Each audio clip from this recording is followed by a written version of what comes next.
ఒకానొకప్పుడు ఒక ఊరిలో ఒక అమాయకపు పిచ్చుక ఉండేది. మనసులో ఏ కల్మషంలేని ఆ పిచ్చుకకో ఒకరోజు ఒక కాకుల గుంపు పరిచయమయ్యింది. ఆ కాకులతో పిచ్చుకకి స్నేహమయ్యింది. పిచ్చుకకి అందరూ చెప్పారు, ఆ కాకులతో స్నేహం చేయొద్దు, అవి మంచివి కావు అని. కాని ఆ పిచ్చుక మాట వినలేదు. ఒకరోజు కాకుల గుంపు ఏటో వెళ్తూ పిచ్చుకను కూడా తోడు రమ్మన్నాయి. అమాయక పిచ్చుక ఎక్కడికి, ఎందుకు అని అడగకుండా ఆ కాకులను గుడ్డిగా నమ్మి వాటితో వెళ్ళింది. కాకులు ఒక పొలానికి వెళ్లి అక్కడ మొక్కలన్నిటిని ధ్వంసం చేయసాగాయి.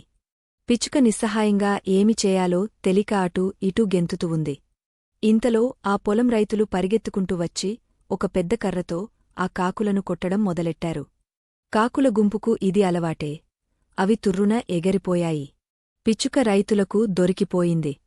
బాబోయ్, బాబోయ్, నా తప్పేమీ లేదు, నేను అమాయకురాలిని, నేనేమీ చేయలేదు, నన్ను వదిలేయండి అని పిచ్చుక ప్రాధేయపడింది. కాని పంట నాశనం అయిన రైతులు కోపంమీద ఉన్నారు.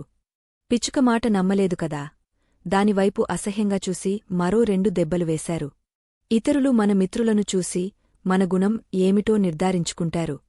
అందుకే మనం మంచిగా ఉన్నా మన స్నేహితులు చెడువారైతే మనం కూడా చెడ్డవాళ్లమనే అనుకుంటారు.